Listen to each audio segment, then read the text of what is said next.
सो दोस्तों, आज हम बात करने वाले हैं ईरान में जो आजकल प्रदर्शन चल रहा है उसमें ईरान तख्ता पलट तय होने वाला है और इजराइल का गेम ओवर प्लान क्या है पूरा डिटेल में बताऊंगा दोस्तों। बट आगे बढ़ने से पहले दोस्तों एक छोटा सा रिक्वेस्ट है मेरे चैनल को सब्सक्राइब कर दो। तो यहां पर मैं पहले एक खबर से शुरुआत करता हूं और खबर यह है कि mullahs must leave why anti Khamenei protest have erupted in Iran. तो ये एनडीटीवी की खबर है और यहां पर साफ साफ वीडियो में दिख रहा है कि ईरान की जो इस्लामिक रिजीम है उसको मुल्ला के नाम से बताया जा रहा है और लोग इसके खिलाफ प्रदर्शन कर रहे हैं। अब हम आ जाते हैं कि भैया ये जो दिख रहा है ना खमैनी, ये है क्या। पहले इसके बारे में मैं आपको थोड़ा डिटेल दे देता हूं तो आपको आसानी रहेगी मेरे वीडियो को समझने में।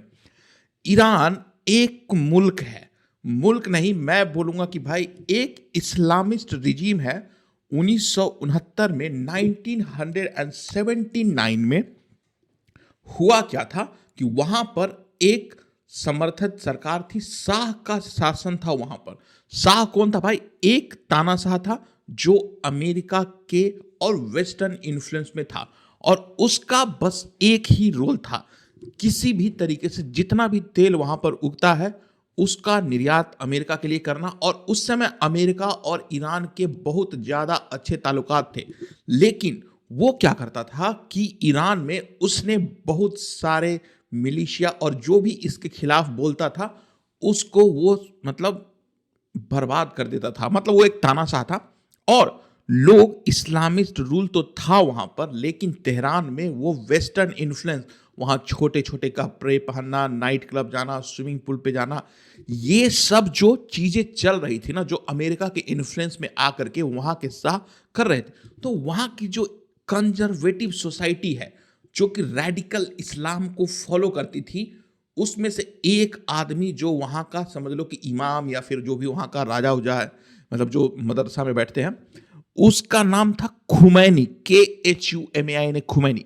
उसने शाह के खिलाफ एक प्रदर्शन किया जिसमें जनता उसके साथ आ गई और 1979 का रेवोल्यूशन हुआ। उसके बाद शाह को वहां से बेदखल कर दिया गया, वो भाग करके चला गया अमेरिका। और 1979 में जब ये हो गया उसके बाद बहुत सारा प्रदर्शन हुआ कि भाई वो जो शाह गया है उसको आप ईरान में लाओ। इसको लेकर के वहां के जो छात्र नेता थे उन्होंने अमेरिकन एम्बेसी को 4 साल तक अपने कब्जे में रखा और तब जाकर के छोड़ा जब शाह की मृत्यु हो गई नेचुरल कॉजेज से। लेकिन अमेरिका ने उस शाह को ईरान को नहीं दिया। तो ये कॉन्टेक्स्ट है। उसके बाद इस सत्ता से बेदखल होने के बाद ईरान पर पूरे तरीके से थियोक्रेसी आ गई। थियोक्रेसी का मतलब ये हुआ कि वहां पर जैसे इस्लामिक स्टेट होता है उस तरीके का राज होगा। एक नाम के लिए पॉलिटिकल विंग है जो कि प्रेसिडेंट, प्राइम मिनिस्टर या जो भी है, लेकिन जो असली सत्ता है वो ईरान के जो सो कॉल्ड सुप्रीम लीडर है ना, खुमैनी, पहले खुमैनी के पास था, अब उनकी मृत्यु हो चुकी है, अब है खमैनी। नाम दोनों सेम ही है, लेकिन ये जो आदमी दिख रहा है ये अभी 80 साल की उम्र हो चुकी है इसको, अभी भी इसका सत्ता पर है बना हुआ और ये अमेरिका और इजराइल से सख्त नफरत करता है। और किस हद तक नफरत करता है आज हम पूरा डिटेल में बताएंगे। पहले तो ये जो अभी करंट प्रदर्शन हो रहा है उसके बारे में मैं आपसे डिस्कस करना चाहता हूं। तो शुरुआत कहां से हुई? सबसे पहले वहां पर प्रदर्शन क्यों हुआ, किस लिए हुआ और जो जनता है वो चाहती क्या है, भाई पहले वो समझ लेते हैं। तो ईरान में गृह युद्ध की शुरुआत समझ लो हो ही गई है और इसके पीछे किसका हाथ है वो अगले स्लाइड में बताऊंगा मैं। ईरान में हालात जो है ना बेकाबू है। लोग सड़कों पर जो थियोक्रेसी है उसके खिलाफ मुल्ला मस्ट लीव के नारे लगा रहे हैं। इतना ही नहीं, IRGC जो एक मिलिट्री विंग है इस खमैनी का, उसका एक ही काम है सत्ता के विरुद्ध जो भी प्रदर्शन कर रहे हैं या फिर लोग विरोधी दल के हैं उसको पकड़ के एग्जीक्यूट करना, यही है। जैसे अपने यहाँ CRPF होता है वहां पे IRGC है, और उसका बस यही काम है, और ये पूरे दुनिया भर में टेररिज्म भी फैलाती है। और इसमें अभी जो ये प्रोटेस्ट हुआ है, उसमें मौतों का सिलसिला शुरू हो चुका है। तेहरान में तख्ता पलट होने ही वाला है। अब अगले स्लाइड में चल लेते हैं दोस्तों। मुल्लाओं को कफन पहनाओ, जनता का गुस्सा, ग्राउंड रियलिटी। मतलब यहाँ तक हो रही है कि लोग जो प्रदर्शन कर रहे हैं ना, उसमें लिटरली दे आर शाउटिंग कि मुल्लाओं को कफन पहनाओ, this is homeland not be free. मतलब तेहरान से लेकर, सिर्फ तेहरान में नहीं, जो ईरान की राजधानी है उसका नाम है तेहरान, सिर्फ वहीं पर ये प्रदर्शन नहीं हो रहा है, रूरल एरियाज तक आग फैल चुकी है। और जो आईआरजीसी फोर्स कभी लोगों को डराया करती थी, उनको मारती थी, कभी भी उठा ले जाती थी, आज पब्लिक के गुस्से से भाग रही है। यह सिर्फ प्रोटेस्ट नहीं है, यह ईरान की इस्लामिक रिजीम के खिलाफ सीधी जंग है। जो भी प्रदर्शन हो रहे हैं, जो खबरें आ रही हैं, वो पूरा छन छन के आ रही हैं हम लोगों के पास। अब आ जाते हैं भाई अगले स्लाइड पर।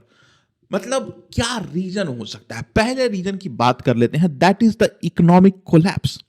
वहां पर अगर आप अभी देखो तो 52%, मतलब वहां पर जो भी चीजें है ना, मतलब आसमान छूती महंगाई है। लोगों के पास खाने के लिए पैसे नहीं है। जो सत्ताधीश लोग हैं उनके पास खाने के लिए पैसे हैं, मतलब विदेशों में अपने बेटे बेटी को पढ़ा रहे हैं, सब कुछ है। लेकिन जो आम जनता है उसके खिलाफ, मतलब उसके पास 52% महंगाई अगर हो जाती है और आमदनी भी नहीं है, मतलब ऐसा नहीं है कि भाई बेरोजगारी मतलब चरम सीमा पर है। और इससे क्या हो रहा है कि लोगों का जो सोशल फैब्रिक था, 1 साल पहले तक अगर बात देख लिया जाए, तो वहां पर वो लोग जो आसानी से अपनी जिंदगी जी रहे थे, अब क्या हो रहा है कि इकोनॉमिक स्ट्रेस आएगा तो जो फैमिली होगी ना, वो करेगी तो करेगी क्या भाई। उतना ही नहीं, जो सबसे इंपॉर्टेंट और बुरी खबर ये है कि जो करेंसी है ना, $1 की कीमत 1.4 मिलियन। मतलब ये इतना महंगा हो गया कि अगर ईरान देश को किसी भी अन्य देश से कोई भी चीज मंगाना हुआ तो वो डबल ट्रिपल हो जाएगी। और उसका रिजल्ट आप देख रहे हो, 52% महंगाई। ये तो कागजी कार्रवाई है, मुझे तो लगता है इससे भी ज्यादा महंगाई होगी। तो रातों रात महंगाई का ये असर होता है कि अगर आपके पास 1 लाख रुपए सेविंग है भाई, तो उसका वैल्यू जीरो हो जाएगा और आधा हो जाएगा। मतलब इट्स वेरी बैड। जो अमीर है उनको तो कोई नुकसान नहीं होगा, लेकिन यहाँ पर साफ साफ दिख रहा है कि वहाँ के जो लोकल लोकल लोग हैं, वो बुरी तरीके से नाराज है सरकार के खिलाफ। क्योंकि सरकार जो है ना, बहुत ही, मतलब क्या बोलूं मैं, अपने आइडियोलॉजी को लेकर के इस तरीके से बेसुर है कि जनता की इसको कोई फिक्र ही नहीं है। मतलब ये क्या करता है पूरा डिटेल में बताऊंगा आगे दोस्तों।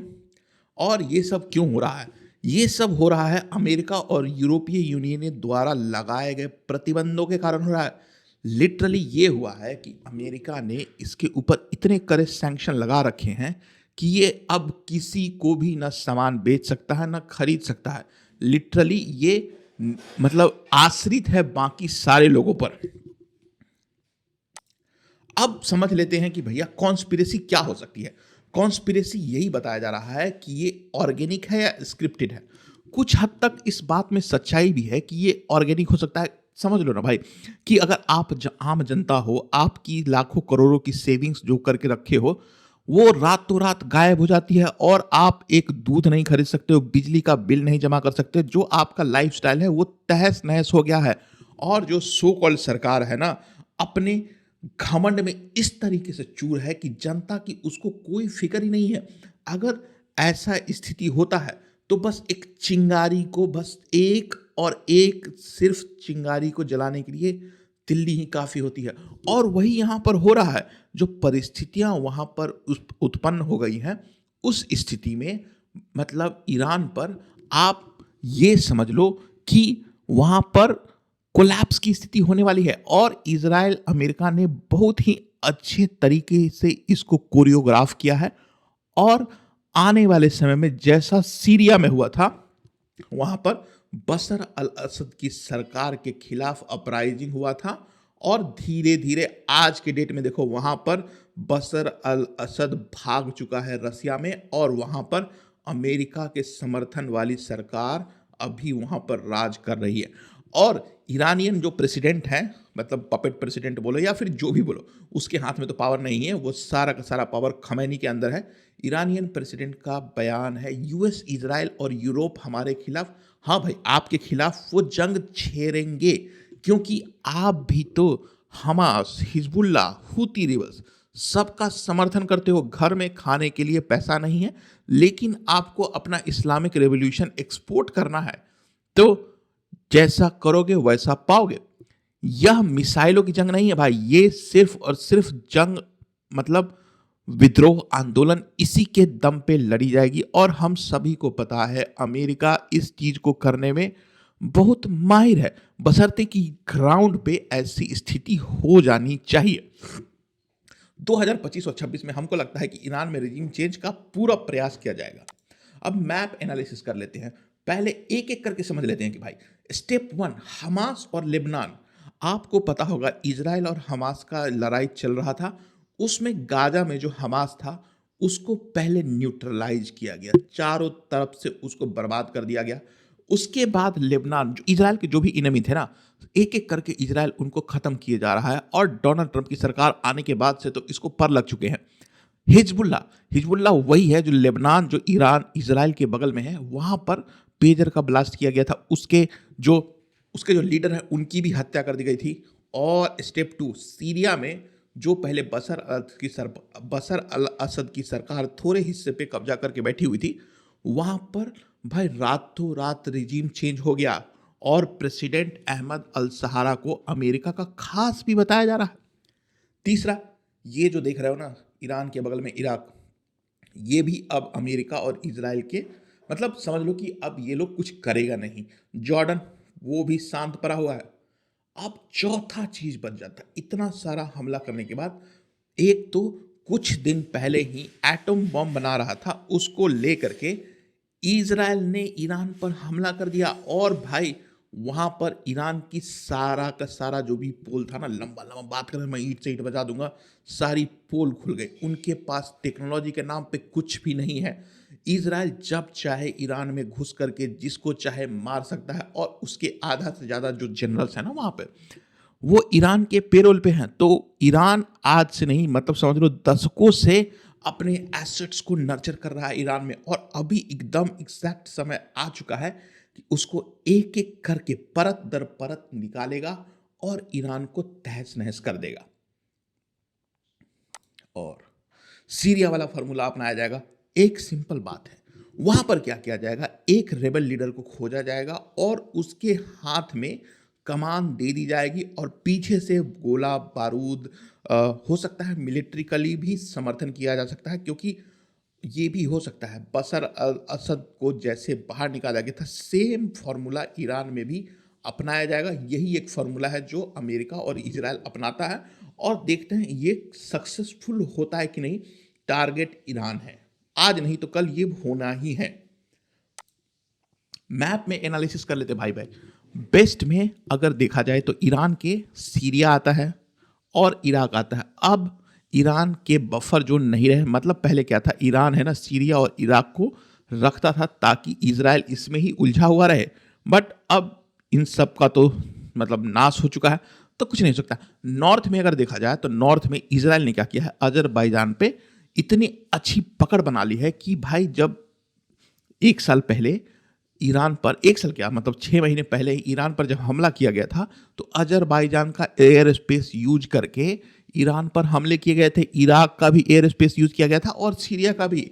तो इजराइल को किसी भी तरीके से रोका नहीं जा सकता, आसानी से ईरान पर हमला कर जा सकता। सऊदी अरेबिया और यूएई की बात कर ले, जो समुद्र के इस साइड में आते हैं, वो अभी अपने आप को न्यूट्रल बताएंगे, लेकिन वो चाहेंगे कि ये जो रिजीम है किसी भी तरीके से चला जाए। और सबसे इंपॉर्टेंट, अपना प्रिय देश पाकिस्तान, सबसे बड़ा खतरा यही है। और अगली स्लाइड देखेंगे, पाकिस्तान बिटल द बैक स्टेप। पाकिस्तान ने आसानी से पैसे लेकर के, मतलब डोनाल्ड ट्रंप के साथ आसिम मुनीर, जो पाकिस्तान के असली राजा हैं, वो भी थियोक्रेसी में ही बिलीव करते हैं, उन्होंने लंच किया था। भाई there is no free lunch. और अब समय आ चुका है, जो भी लंच किया था उसमें ये डील हुई होगी कि अगर जब भी ईरान पे कुछ भी प्रदर्शन करना हुआ तो मुझे तुम्हारी सहायता चाहिए। और ये डोनाल्ड ट्रंप का अल्टीमेट गेम प्लान यही है कि पाकिस्तान का यूज करके तेहरान को बर्बाद करना। और मैं गारंटी दे सकता हूँ कि पाकिस्तान का यूज़ होगा और 100% होगा। और पाकिस्तान इसमें एक्सपर्ट भी है, इंसर्जेंसी कराने में, आतंकवादी फैलाने में। और अपने जो उनके सैनिक हैं ना, उनको वहाँ पर रेबल फोर्सेस के तौर पे यूज करेगा। और ये मैं गारंटी दे सकता हूँ एज अ मिशनरी, पाकिस्तान के बहुत सारे लोगों को जो बॉर्डर एरिया में है उनको मतलब बॉम्ब बारूद दे करके ईरान पर ये अटैक करवाएगा और ईरान को टुकड़ों में बांट देगा। और हमें पता है कि फ्री में कोई लंच नहीं होता, सऊदी अरेबिया के साथ भी पैक्ट हुआ है। इन दोनों ने, अमेरिका और सऊदी अरेबिया ने सीधा सीधी पाकिस्तान को पैसा दिया है, ईरान को बर्बाद करो तुम। क्योंकि अगर ईरान की सरकार गिर जाती है ना तो सऊदी अरेबिया के लिए बहुत ज़्यादा इंपॉर्टेंट हो जाएगा, क्योंकि सबसे ज़्यादा खतरा सऊदी अरेबिया और इजराइल को है तो सिर्फ और सिर्फ ईरान से है। तो अब आने वाले समय में देखते हैं कि पाकिस्तान किस हद तक बिट्रेल करता है या डोनाल्ड ट्रंप को धोखा दे सकता है। डोनाल्ड ट्रंप की वार्निंग अभी आ चुकी है। डोनाल्ड ट्रंप का अल्टीमेटम है, हमास को उन्होंने दे दिया है, अब ईरान को भी दे रखा है भाई।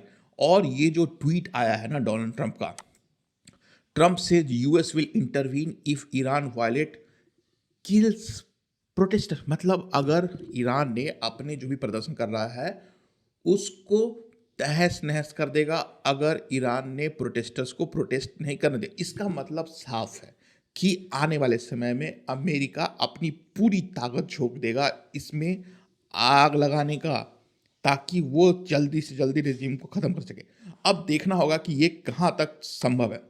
सिविल वार का प्रेडिक्शन कर सकते हैं, अगर हो सकता है तो एक पर्टिकुलर हिस्से जो पाकिस्तान के साइड में या अजरबैजान के साइड में है वहां पर डिक्लेयर किया जा सकता है कि ईरान आज़ाद हो चुका है और किसी एक पपेट सरकार को या फिर जो विरोधी दल है ईरान के उसको वहां पर ला सकता है। और सबसे ज़्यादा मुझे उम्मीद है पाकिस्तान वाले साइड से, क्योंकि वहां पर बलोच लोग हैं, वो ईरान में भी आतंक फैला रखे भाई, तो उनके हाथ में सत्ता दी जा सकती है। तो 2026 में ईरान के लिए द इंड गेम साबित हो सकता है। मुझे मतलब कहना थोड़ा मुश्किल है 50-50, क्योंकि ईरान इतनी बड़ी कंट्री है ना, तो उसको सत्ता से बेदखल करने में बहुत समय लग सकता है। आसानी से हो जाए तो कुछ पता नहीं, जैसा अफगानिस्तान में हुआ था। निष्कर्ष, क्या मुल्लाओं का 45 साल पुराना शासन खत्म होगा? आपसे मैं जानना चाहता हूं दोस्तों, कमेंट में लिख करके बताओ। मेरा अपना खुद का मानना है 1 साल तो लगेगा। और अगर अफगानिस्तान की तरह जल्दी से जल्दी भरभरा के ये गिर जाती है सरकार तो देखने वाली बात हो, क्योंकि इजराइल ने अपने सारे एसेट्स को ईरान में एक्टिवेट कर दिया है। और क्या राजा जो शाह है 1917 में राजा था उसका बेटा की वापसी होगी, या ईरान सीरिया और लीबिया की तरह टुकड़ों में बट जाएगा? ये वाली संभावना मुझे थोड़ी लग रही है। अगर चाइना और रसिया ईरान के समर्थन में नहीं आते हैं तो ये होके रहेगा। अपनी राय कमेंट में लिख करके बताओ दोस्तों। और अगर यहाँ तक पहुँच चुके हो तो मेरे वीडियो को देखने के लिए धन्यवाद, और मेरे चैनल को सब्सक्राइब कर दो और वीडियो को लाइक करना